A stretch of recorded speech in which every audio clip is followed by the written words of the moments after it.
even though it was not an immediate family member, it is still difficult um, to lose someone when it could have been prevented possibly.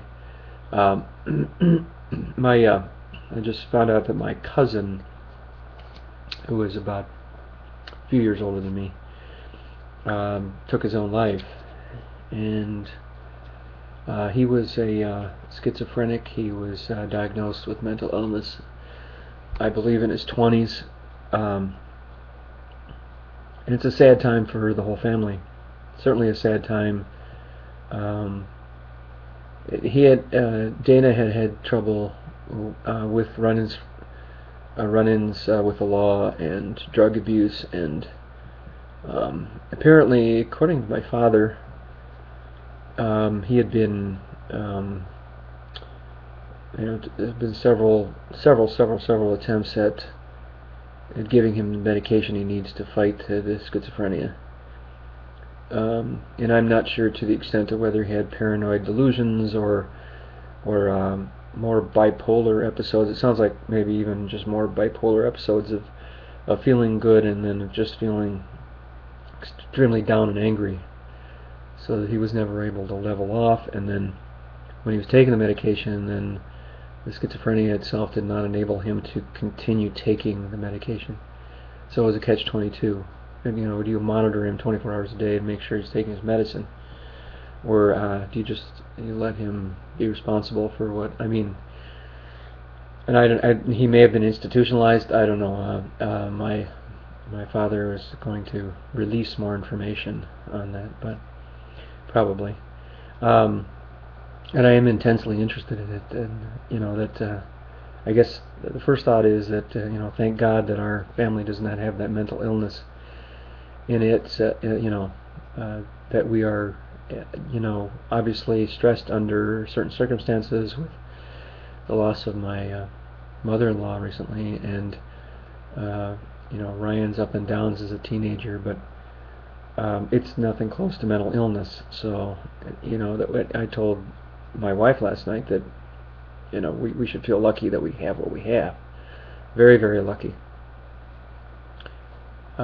So that the medication for Dana was needed, apparently, to keep him going on an even keel. And the catch-22 is he was not able to monitor it himself, or maintain it himself, or discipline himself, because of the very essence of what he was facing.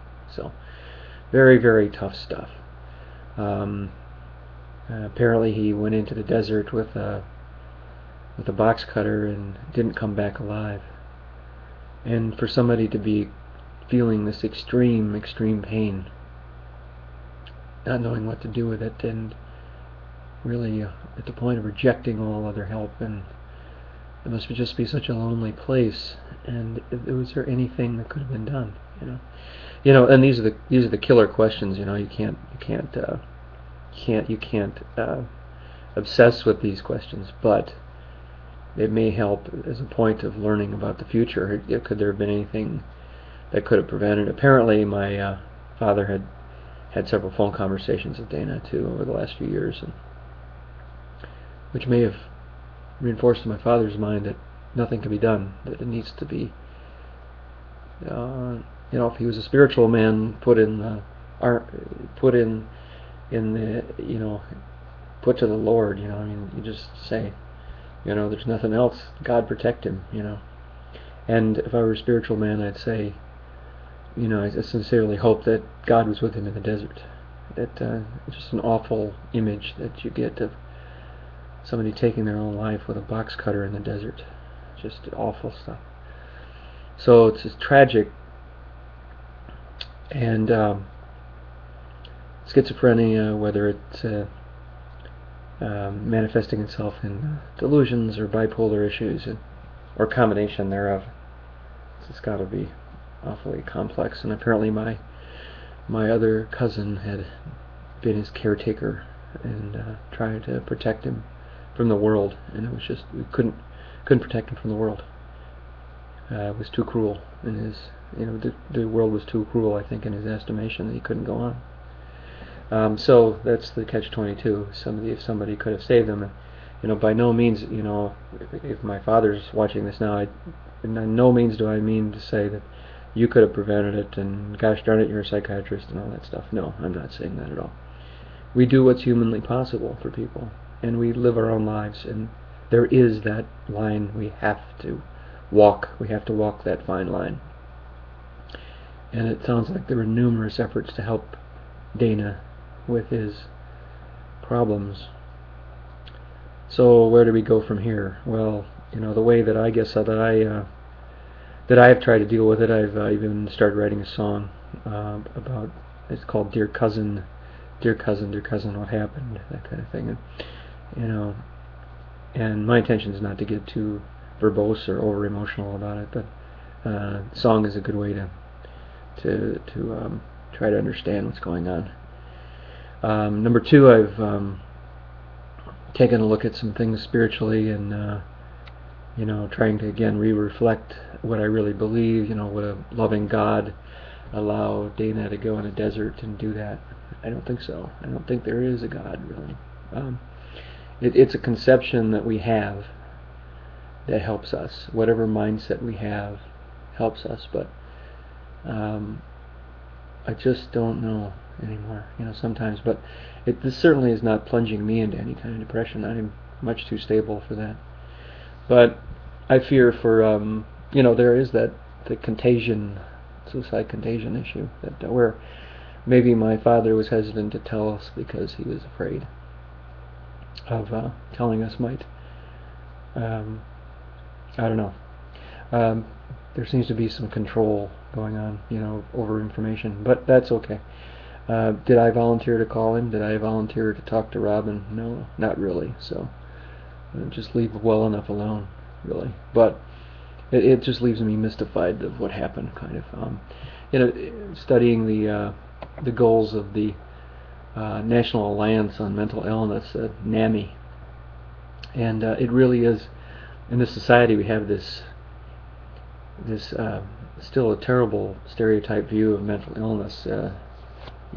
Saying he's crazy or she's crazy, and it's totally ignoring that it's a physical manifestation. A lot of times, it's not the person's fault that they're mentally ill.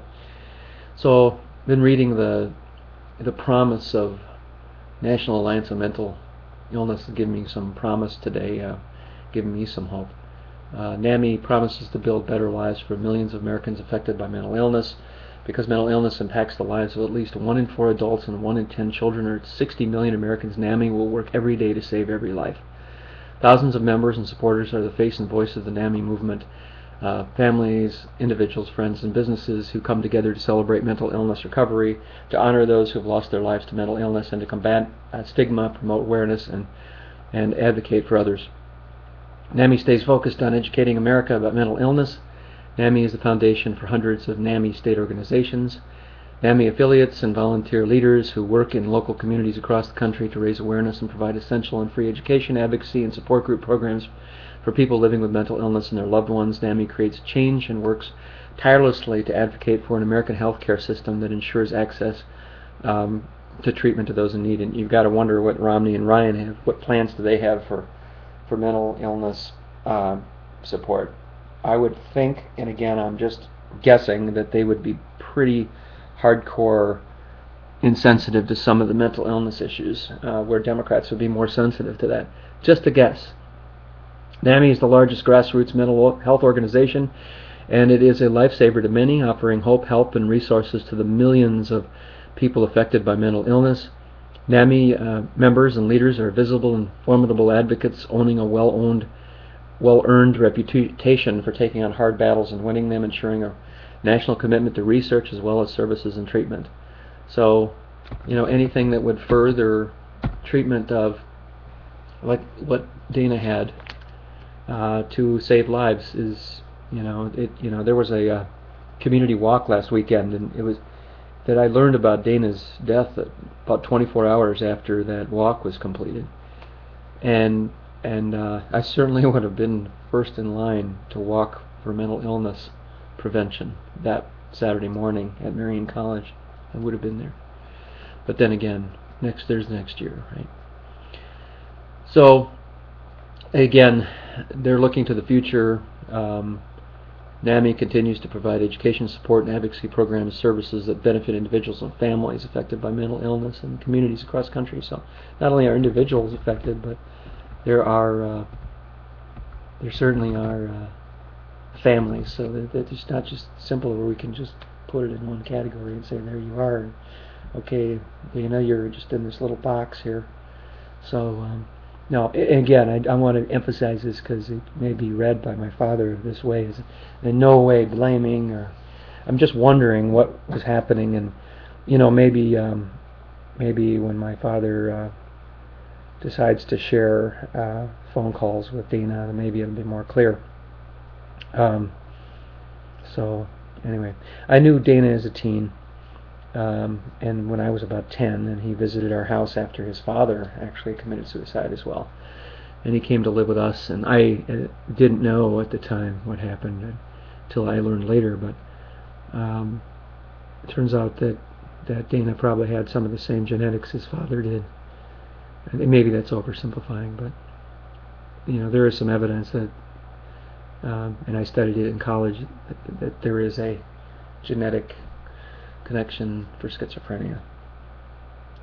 But he was, from what I knew as a teenager, he had a wonderful sense of humor, and he was very bright and witty, and it's just a tragedy to see the mind. And then I saw him as an adult, and I was thinking, this guy's half there. He's just not quite, and just feeling for him. And he was a marvelous musician.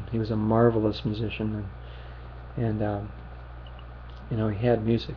He had music to help him along. So I just want to dedicate this video to Dana, and I hope we can continue learning, because it's important.